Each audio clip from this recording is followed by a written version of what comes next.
Hello, and welcome to Africa's Critical Thinkers. Episode 1 is entitled Hustling is Not the End Goal. My name is Kagiso Tlogbatla, aka African Investor, and I will be speaking to Africa's critical thinkers who I find inspiring and motivate me to find African solutions to African problems. On this episode, Peneul talks about how one of his first businesses was being a loan shark and the journey he took thereafter. Let's start the conversation.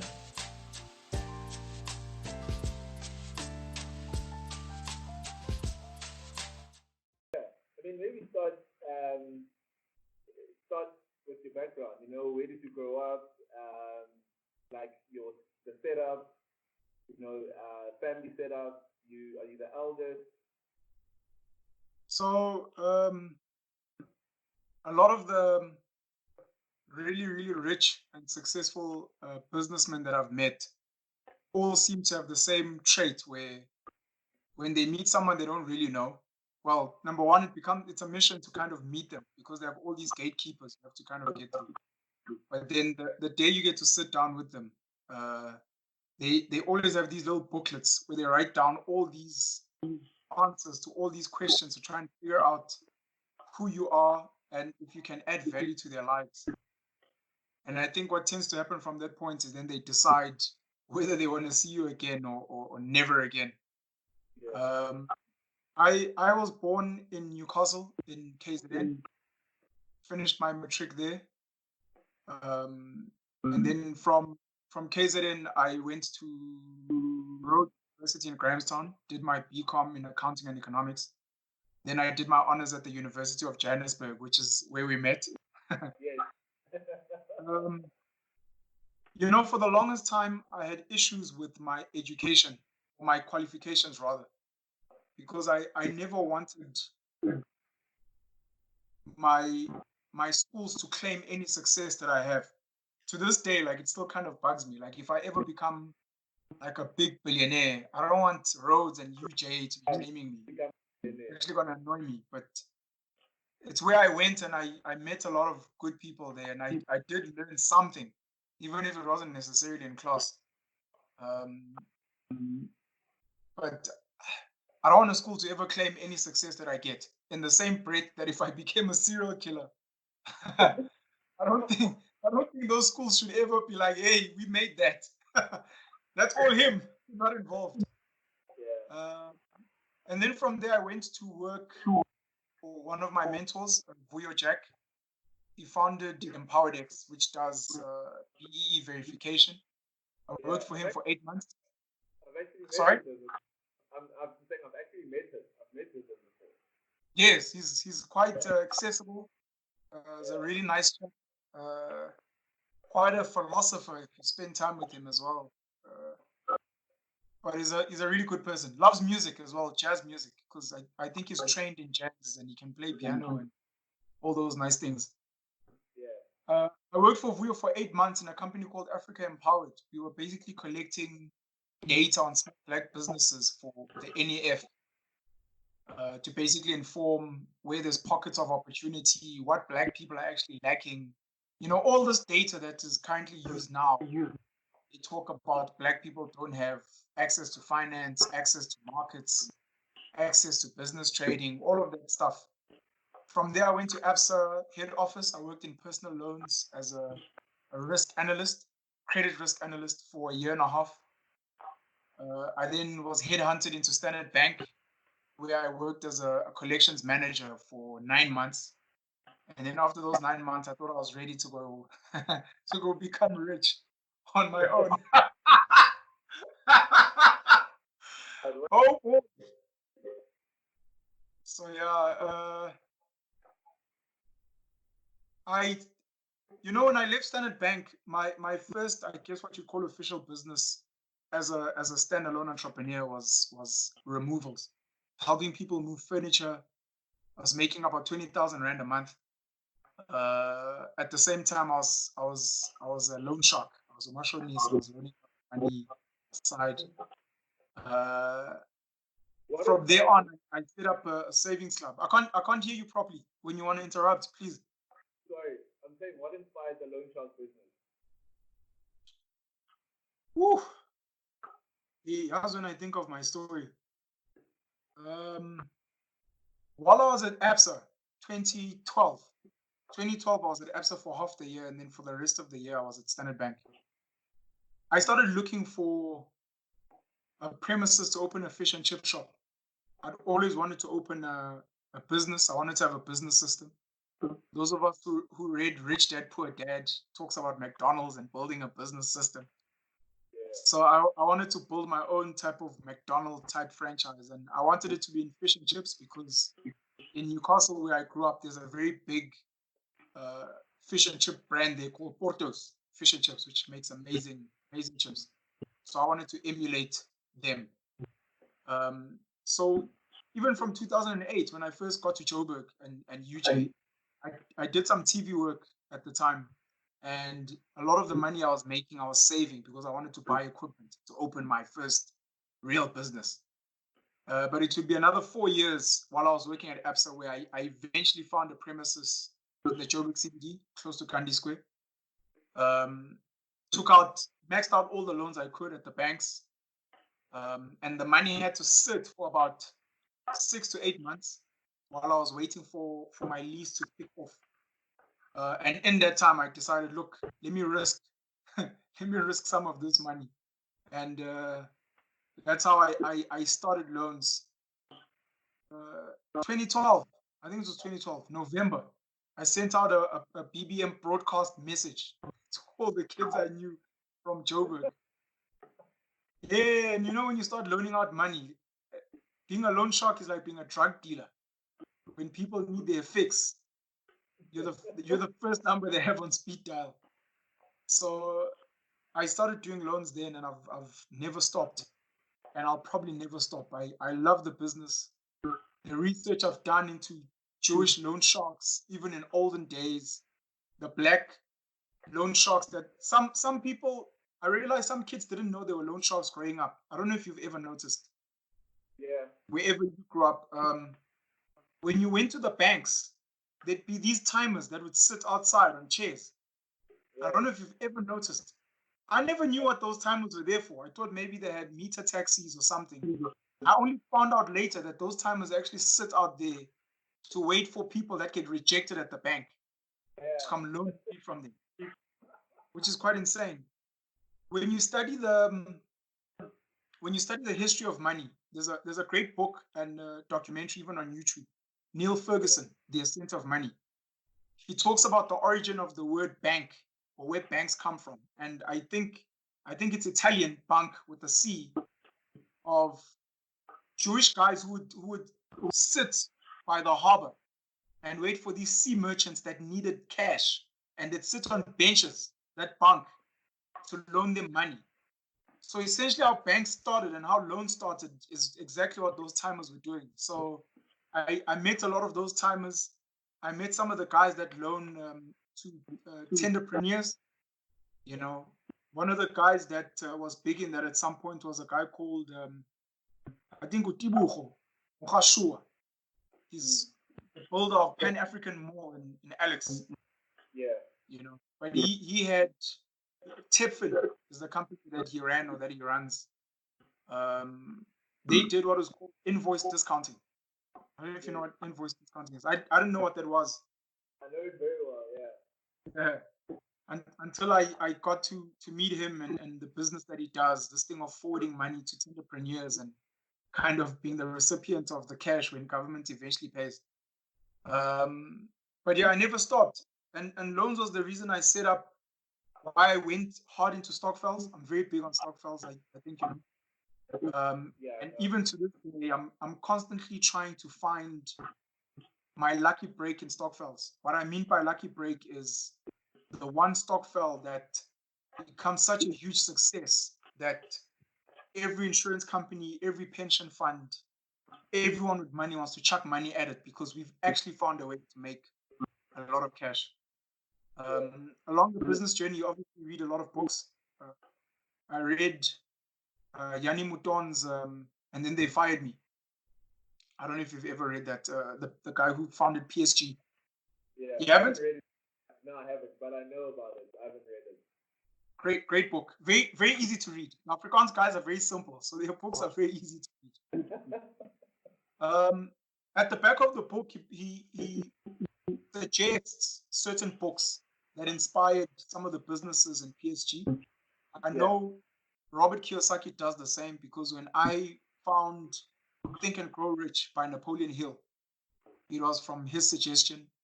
And I think E-Myth by someone, Gerber or Gerber or whatever, I think he recommended as well. So Yannick Mouton recommended a book called Banker for the Poor by Mohammed Yunus. They set up Grameen Bank. So I went and I found the book, I bought the book, and it talks about Grameen Bank. I don't have the stats offhand, but they've done billions of dollars in loans to impoverished countries. Started in Bangladesh, a global phenomenon now. You won a Nobel, I don't know if it's a Nobel Peace Prize or just a Nobel Prize. It's a Nobel Prize that he won. Yeah. So if you look at how Grameen operates, Capitec is no Grameen Bank, but it's cute that they were inspired. But the idea of finding communities, I mean, even if you look in South Africa, you've got the taxi industry, you've got mama that sell on the streets, fruits and veggies, you've got the churches, obviously. There's all these segmented groups of Black people that have some kind of money circulating. But no one's ever found a way to formalize the things that they do, such that you take that money, you can help them build infrastructure. For example, create a stokvel with taxi owners so that you can take their money and help them build something like what SA Taxi has now. SA Taxi is a Jewish company under Transaction Capital that Santaco should have set up themselves a long time ago if they'd actually pulled funds. To this day, the taxi industry could build its own bank. They should be building their own taxi ranks and not relying on government. They should have a huge stake in Toyota SA, for example. Toyota SA, which was, I think, set up by Dr. Albert Wessels, who ended up having who became such a huge buyer for Toyota Japan that they ended up giving him a seat on the board of Toyota Japan, you know. Yeah, but you obviously part of a lot of stokvels. Like, I think out of all the people I know, you, from a definition of a hustler, you'd probably find your name underneath a definition of a hustler. Because I know you probably currently like have your hands in a lot of things, right? And I mean, there's different perspectives of, I mean, people say different things. So people will say, focus on one thing and be good at that. And I know you've obviously, I mean, you've got a couple of stokvels which I'm just aware of. It's like a handful. There's other things that you're doing, as you've mentioned. You're passionate about stokvels, but yeah, just really two questions from that. What are you currently working on, and maybe also touching on the stokvel perspective? The African continent is very big on stokvels. They obviously call them different things in different countries, but what do you think the potential is of that market? You compared it to Grameen Bank that started in Bangladesh, but from your perspective, where do you see the potential, and what do you think is stopping that potential from actually coming to fruition? So, number one, I never wanted to be like a hustler. That's actually like a diss, especially if you've been around for a while, because you're meant to graduate from hustler to like real businessman, which I think who has been trying to do it more fire. He wanted to move away from all these different hats and focus on one kind of empire that he's building. I hate the fact that I'm still a hustler, that I'm still hustling. I hate the fact that I haven't built like one business that I can be known for that's been a success. And even if I ended up selling it, which means I'm still on a journey to find that. I haven't succeeded in that, to be honest. I had various stokvels that I'm trying to consolidate now. One of them was in farming. but we couldn't sell our pigs last year. Government kind of put a ban on selling pigs because there was some national disease or whatever. So that hit us quite a bit. I had a cow stock file at some point. I think at our peak, we had like 40 cows. Ended up having to sell because I was not focused. You know, I was highly distracted. I'm trying to think. I tried to set up a clothing stock file at some point. It didn't quite work. I was trying to get all these people that tailor make clothing to come together, put money together, and create some kind of a factory where if people want stuff made, you know, they can go to, instead of you being alone, there's like 20 of us. And because we're a group, it makes us almost look legit. You know what I mean? I helped those guys buy like 12 sewing machines. The little factory thing got burnt down. I don't even know if that story was fully legit. I never really followed up. But right now I'm trying to consolidate everything into like a loan stock file, because it's easier to sell. You know, you might be a small business looking for an investment, and the easiest way to get buy-in, because small Black business owners don't understand this thing of equity and how to value their business, etc. So the best thing for me to do is to give you a loan at a small return every month. And then as time goes on, you and I build a relationship. I start adding value in your business. And as we formalize, we can then start looking into things like valuation and how we can unlock money from government or from even traditional banks. So I'm really, really trying to consolidate everything because I don't want to be a hustler forever. It's very tiring. Your second question around the potential of stock files, and you're very right. You know, I know hair salons, for example, even in Joburg. I don't know what those things are called, but they've got men and women that every day go to stylists and collect money every day. And then end of the month, they give them cash to pay rent, or if they want to buy groceries. They never earn decent returns for their money, which is quite sad. But they have a lot of these savings clubs in however they do them. Black people don't understand formalized economic systems. We're not taught that stuff at school. A lot of people don't get the exposure at tertiary level. Some of us that ended up understanding money, it's because we just had a genuine interest and we watched documentaries and we attended seminars and we read books.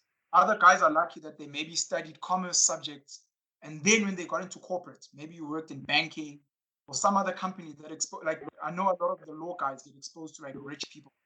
From there, you start understanding how the money game actually works, and it's not what the masses think, you know. So a lot of people are financially illiterate, and because you're financially illiterate, you don't understand things like track record.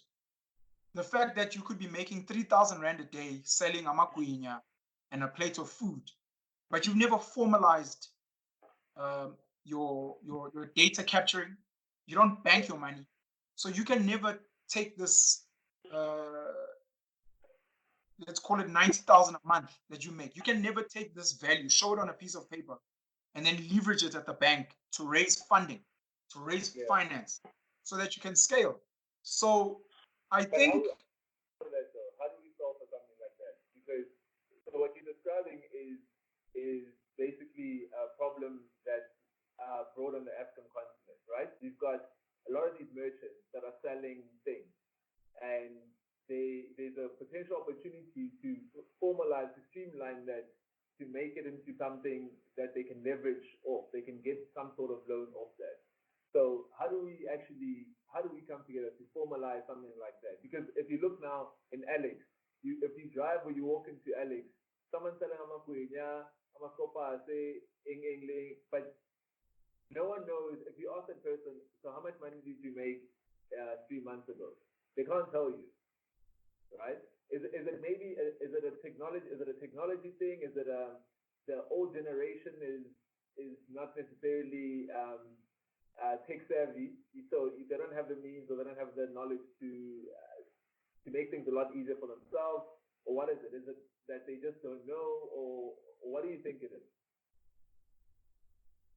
Your question is tough because so many different institutions have tried to solve this problem. using tech for existing infrastructure and products. This is a personal thing. I have a personal issue with how the banks try to approach the unbanked markets, try to approach small businesses. I think almost everything they do is wrong. And initially, when I started, I had that same mindset. You're clever black and you're educated, so you want to try and upskill these people to understand, what's your revenue model, what are your margins. Yeah. I think for us young black guys, who's still young for now, we need to try and put ourselves in their shoes, the black business owners, and almost work from their perspective towards what's needed, instead of trying to prescribe to them what they need. Because some of these guys, when you speak to them, they don't know that they have a problem. They don't know that they have access to so many more opportunities, until you kind of guide them. So some of the things that have worked have been tech. So you won't know how much a puzzle shop maybe makes until you put like a lottery machine there, or a flash machine there, or some other gadget there. They start using it, and it fucking blows your mind. How the fuck is this guy making 5-10 grand a day? And I saw that he operates in a shack. So technology is definitely one way we can try that. I know Tepo Moloi, one of the guys we work with, had been trying that with Istokfela, trying to get black people to get onto this thing. Tech is very tough, especially for us black people, because tech requires a lot of money. For a WhatsApp to work, for a Facebook to work, for an Uber and an Amazon to work, you need billions of dollars in patient capital, which we don't have. We don't have millions of rand patient capital. Uber's still running at a loss. I think Amazon took 10 years to break even. So trying to build, and that's my concern around those Stokfela. There's another guy, Siati, who's trying to build an African Facebook, a platform called Ichom, Yeah. And another lady I was working with, Umandisa Kanyile, who was trying to, Ichom is trying to be an African WhatsApp. Umandisa was trying to build an African Facebook.afro. And the big issue with using tech, or trying to solve with tech, is we don't have the patient capital to back us for years. So where I've kind of won, and where I won when I started doing loans, I was using existing tech, BlackBerry, e-wallet, WhatsApp. I capture a lot of my data on WhatsApp. The comms that I make are via WhatsApp groups. It's not commercial now, but for people that trust you and people that are willing to gamble with 100 rand, and then next year they put in 10,000, it's a start. How many So WhatsApp part of? It's probably like 100. how many? How many WhatsApp groups are you part of now? Too many. And I hate that. That's part of that fucking nonsense. I fucking hate it. To be honest, I'm probably on 40 WhatsApp groups. Yeah. But it's a damn headache. So from a business perspective, I think I've cut those down quite a lot because I've consolidated a lot of them. Because what's meant to happen, and this is what I think Grameen tried to get right. You're meant to go and find like your UJ guys, 10 guys that trust you and know you. You guys build a little stock. And then if you play, let's say, hockey or touch rugby with another group of guys, convince them to start a little stockpile. So there's 10 of you there. You go and you work at some nice bank, and you convince some of those guys to start a little stockpile. So you become the common denominator. And somewhere along the line, you're meant to like convince some of them, hey, there's another group I'm in that has like 20 grand. There's another group I'm in that has like 50 grand. I think we should like consolidate the groups. Let's meet up for drinks, and then from there start consolidating that money. And for me, I think that's trying to do business the African way. Because for me to unlock a church, for example, last year I was sitting with, 2 years ago, I was sitting with one of the kids of Ulikhanyane at the ZT. He was still talking about the idea of a bank, and that his family's in discussions. And then next thing now they're signing with Time Bank, Patrice. I know the Shembe guys as well. You want to try and build those relationships so that if you have those ideas, you can, through Ubuntu and Africanism, just the kid can take you home. Like, this is a very good friend of mine that I trust and I know. We're gonna try him out with 10 million rand of the family's funds, and then see how he goes for the next 3 years. And if he's still doing kind of well, then we'll add another 20 million or whatever the case may be. It's how business is done in the white world, but we've almost lost the aspect of you need to build trust, you need to sit with people and eat meals, you need to visit their homes, you need to attend their funerals, you need to attend church with them. Those are the things that still matter to people at the bottom. And once you find people that make a lot of cash, I was so sad. I don't know if you know Mzitos. I don't know. Mzito had a Shisa Nyama in Bromfontein, close to where KFC is, between Tekor and Jordan. He had another one close to Gandhi Square. I believe he had 1 or 2 in Pretoria. He had 5 shops. He was meant to be like the first black franchise, selling African food, because it was Kisanyama plus a plate and whatever. Died a couple of years ago. I met him 3 times, and I was starting to build that relationship. Died a couple of years ago, left his family with debt, businesses fucked out. Reminds me of $7. I think a lot of these guys, they just lack young, intelligent, young black kids who understand like the white way of doing things, but who also understand how black people are, who are going to sit with some of these timers and try and merge the 2 worlds of saying, listen, Timer, you've built this thing. I understand, let's say, how the finance world works. I want to build you into a holdings. I want to build you into a famous brands. This is your Steers. This is your Scooters Pizza. This is going to be your mother franchise. And from here, we're going to go into everything else. But we're failing to come together. As it stands, there's a guy who SK is called an app. He's built an app for taxis so that you can get onto the app and find a minibus taxi anywhere with the rates. He managed to go and sit with guys like Mandla Kaba. I don't know if you know the Kaba family in Durban. They run taxi industry there and the buses that side. He went to go and sit with them and to build that relationship. Because you need, and the Kaba family is fucking violent. You need some of these families that people are scared of, etc., to believe in you. That's how the Jews. Even historically, Jews have never been scared of operating in townships. They've never been scared of working with black people. If you look at the wholesalers they were running back in apartheid days. So they've never been scared of sitting with the Santaco guys. You consider these guys and be like, these guys are murderers. It's like, they other people for other things. We're there for something else. We're fine. So a lot of us who are educated need to go back to the ground. And literally with our little clever black heads, we need to sit with our mom. Where are you stocking from? Why are you buying alone? What about all these other mamas? I was sitting with a lady who runs a Kota business. They have a guy who comes with a truck to deliver their bread and their potatoes, but they still order one by one. They're not doing group buying, even though this guy's delivering to like 10 shops at once. There's a small problem there. We know the solution. So let's make it work. And it's literally, it's not easy. Just a few more questions from my side. What does your ideal Africa look like? What does your ideal South Africa look like, and what does your ideal Africa look like? Because those are obviously slightly two different things. You're asking in terms of business and the economy? Everything, just not just business, but an Africa that you want to live in. What does that look like? Or South Africa that you want to live in? What does it look like from a business perspective? Economy, schools, health, crime, school for kids. Wakanda.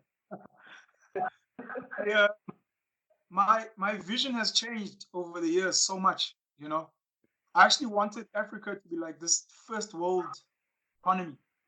I wanted Africa to be like a Monaco or a huge Monaco or a huge Switzerland or a Hong Kong or a Tokyo. And having traveled the world a little bit, I don't think I want that anymore, And having spent a lot of time with Africans to a point of like, utter frustration. Black people, for many, many reasons, don't buy into a lot of solutions that will help them, um, with valid reasons. But it's frustrating. Like a small story, a friend of mine in the Eastern Cape was trying to put up electricity in his village where he grew up, and the community the community chopped down the electricity poles because they said the lights were blinding their cows. So you know, so my vision has changed. So what I want for Africa now, we do need to use technology. Technology will help us not only connect with the world. I've got big issues with this connecting with the world stuff because I think China saw this way, way in advance, and they managed to protect their country when it comes to technology. Africa didn't. We're still dictated very much by the Americans. When we talk tech in Africa, we're talking Google, Facebook, Twitter. We're not talking African technology. So we need tech. I'm very happy with people having cell phones. We should be making our own cell phones. We should be setting up our own internet servers, poles, infrastructure, etc. as a continent. That's connectivity. From an education and economic perspective, I really want Africa to move backward personally. I want us to stop chasing first world ideals. I don't think the average African child should be trying to code. I don't think they should be even making sense. I think we need to go back to basic farming, basic manufacturing, making sure that we don't import basic goods. I mean, Africa is now importing basic goods. I remember Dangote speaking about this in an interview, that he was very frustrated that Nigeria was importing rice. So he managed to hike import tariffs, and he invested a lot in rice. So some of those things are very frustrating. We need to go back to the basics. I think when the Afrikaners were building South Africa as a country, they understood the importance of the basics. That's why they started with farming. You know what I mean? That's why they started with one newspaper. I think it was the Beeld or the Burger, I'm not sure, which is what ended up becoming Media 24, ended up becoming Naspers, which is the monster that it is today. We need to go back to the basics as a continent. We need the smart black kids to be like, I'm so educated now.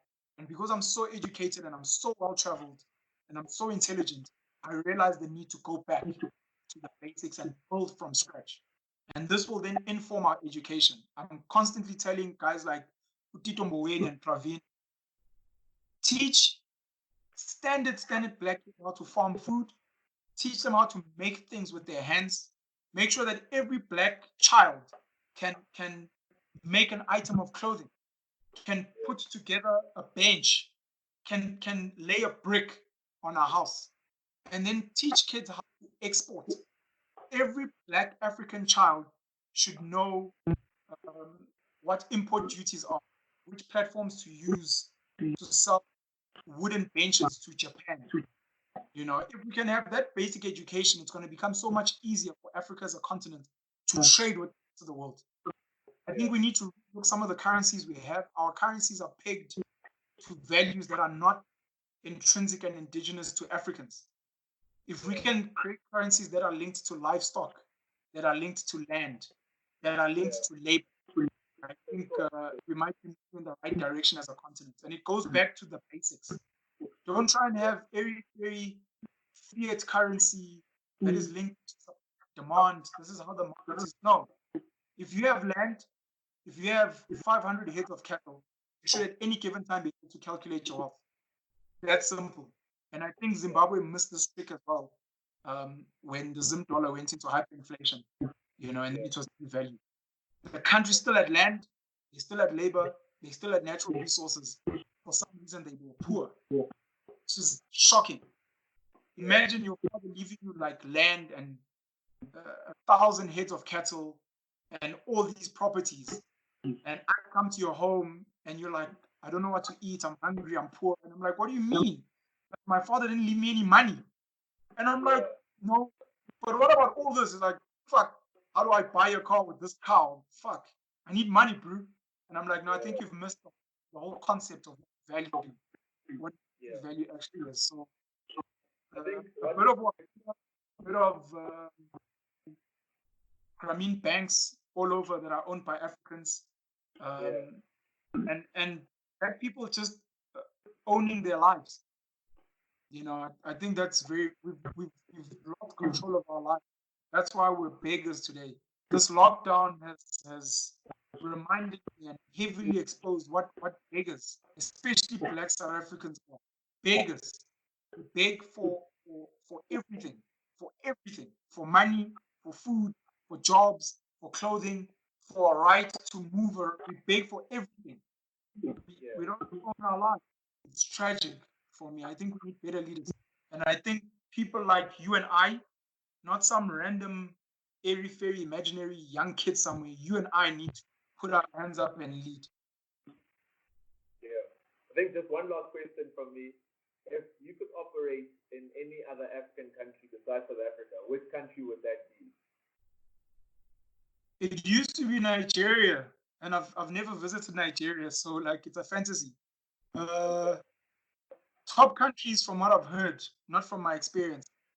Definitely Nigeria, Lagos, definitely Nairobi in Kenya. Yeah. I'm not really sure about Cairo, and the problem would be language. In Kenya they speak English, in Nigeria they speak English, so that would be very easy. And you speak the Bantu language, so you understand Zulu, you understand a little bit of Swahili. So there we go. You find in Nairobi. Yeah. I would have considered Angola as well, but again, language, because I know Angola is not fully exploited. It's like buy waiting to happen, but all the oil there is like foreign owned, and they aren't like leaders. They're taking the oil and actually building like a super country, or at least super cities. But it would probably be Lagos or Nairobi if it weren't Johannesburg. Okay. So cool, perfect. Peneul, thanks, bro. I appreciate your time. The more some of us can connect and leverage each other's resources and networks, I definitely support that, because that's actually what it's going to take. Yeah, perfect. Peneul, thanks a lot. Easy, brother. Thank you for listening. I hope the conversation inspired you to find African solutions to African problems. I am Kagiso Tlogwatla, aka African Investor, and you have just listened to one of Africa's critical thinkers.